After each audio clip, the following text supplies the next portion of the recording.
Numei Kihitheisah in pagong akoi je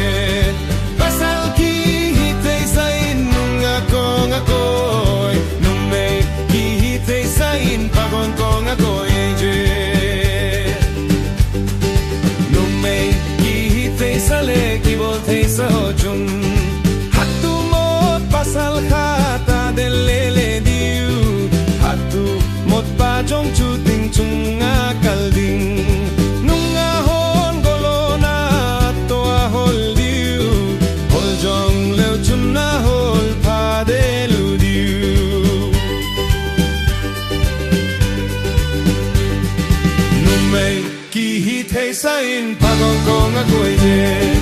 Pasal Kihitheisah in nungah gong akoi Numei Kihitheisah in pagong akoi je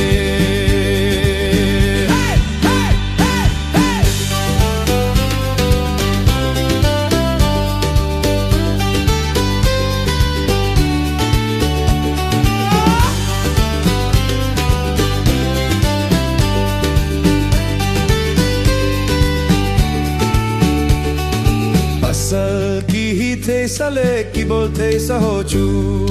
Nungah hon golona to Ahol diu Amma jong